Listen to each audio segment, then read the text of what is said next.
Hello बच्चों, let's read the question. The question is two particles are in SHM on same height, same straight line with amplitude A and 2A and with same angular frequency, that is omega. It is observed that when first particle is at distance A by root 2. First particle is at distance A by root 2 from origin and going toward mean position. Other particle is at extreme position on other side of mean position. Find phase difference between the two particles. तो हमें उन दोनों particles के बीच में क्या find out करना है, दोनों particles के बीच में फेज डिफरेंस कितना होगा वो हमको कैलकुलेट करना है. तो अगर मैं इसकी की कॉन्सेप्ट की बात करें, हम इस क्वेश्चन को किस तरह से सॉल्व करना है, क्या इसमें कॉन्सेप्ट लगेगा, तो हमें पता है सिंपल हार्मोनिक मोशन जो कि एक पीरियोडिक मोशन होता है, एक रिपीटेड मोशन होता है एक फिक्स इंटरवल ऑफ टाइम में, जो मीन पोजीशन और एक्सट्रीम पोजीशन के बीच में होता है. मीन पोजीशन पर डिस्प्लेसमेंट 0, ये मीन पोजीशन है, ये यहाँ पर एक्सट्रीम एंड, ये पॉजिटिव एक्सट्रीम एंड होता है, और इस तरफ ये होता है यहाँ पर नेगेटिव एक्सट्रीम एंड. ठीक है, और इनके बीच में क्या होता है, टू एंड फ्रो मोशन होता है, पीरियोडिक मोशन होता है. ठीक है, तो अब हमें क्या दे रखा है कि हमारे पास दो पार्टिकल हैं और दोनों ही क्या कर रहे हैं, सिंपल हार्मोनिक मोशन कर रहे हैं, लेकिन एक का एम्पलीट्यूड ए है और दूसरे का उसका डबल है, ट्वाइस या 2a एम्पलीट्यूड है. तो अगर मैं सर्कुलर डायग्राम से रिप्रेजेंट करूं तो पहले पार्टिकल के लिए सपोज ये सर्कल बन गया और दोनों की फ्रीक्वेंसी जो है सेम है, मतलब दोनों जो है वो एक साथ ही रोटेट हो रहे हैं. दूसरे के लिए हमने बना दिया ये है.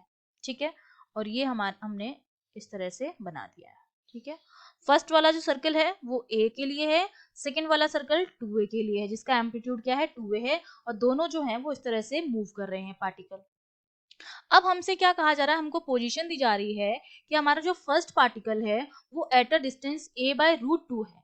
तो इसका मतलब ये हमारा पास हो गया 0. ठीक है, यहाँ से a बाय रूट 2 मतलब यहाँ पर कहीं ये वाली पोजीशन होगी a बाय रूट 2.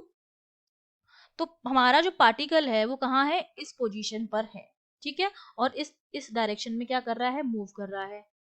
ठीक है, और दूसरा पार्टिकल हमारा कहाँ है, एक्सट्रीम एंड पर है, दूसरे एक्सट्रीम एंड पर, मतलब यहाँ पर कहीं है. ये हमारा पहला पार्टिकल है और ये हमारा दूसरा पार्टिकल है जो कहाँ है, मीन पोजीशन पर है, मीन पोजीशन के extreme other side of mean position के एक्सट्रीम एंड पर है, यहाँ पर है. ठीक है, और वो भी किस डायरेक्शन में मूव कर रहा है, इसी डायरेक्शन में मूव कर रहा है. अब ये पहला पार्टिकल है और ये दूसरा पार्टिकल है, और हमको क्या निकालना है, फेज डिफरेंस, मतलब हमको ये चीज निकालनी है कि दोनों के बीच में फेज कितना होगा.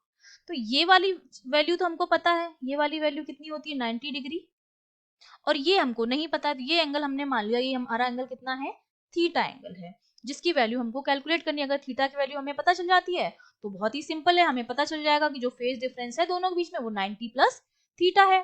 ठीक है, तो ये वाली जो डिस्टेंस है वो a बाई, इसको अगर मैं यहाँ से कर दूं और इसको यहाँ से ज्वाइन कर दूं तो ये वाली डिस्टेंस हमको पता है a बाई रूट 2 है, ये एंगल थीटा है, और मैक्सिमम ये वाली चीज जो है मैक्सिमम डिस्प्लेसमेंट जो कि एम्पलीट्यूड होता है वो a है.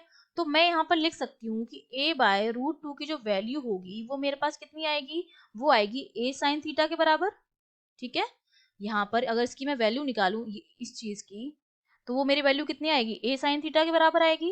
तो a से a तो कैंसिल हो जाएगा, तो साइन थीटा की जो वैल्यू आई है हमारे पास वो आई 1/√2, और 1/√2 जो होता है वो कितने थीटा के लिए होता है, π/4 के लिए होता है. अब हमको सिंपल है, फेज डिफरेंस निकालना है, दोनों के बीच में फाई निकालना है. तो हमारा फाई कितना हो जाएगा, π/2 जो कि 90 डिग्री है, प्लस π/4 जो थीटा की वैल्यू है 90 प्लस थीटा. तो इसको जब हम सॉल्व करेंगे तो फेज डिफरेंस हमारा कितना आ जाएगा, 3π/4 आ जाएगा, और 3π/4 हमारा किसके बराबर होता है, 135 डिग्री के बराबर होता है. तो इसका मतलब हमारा जो ऑप्शन सी है that is your correct answer. I hope you understood well. All the best.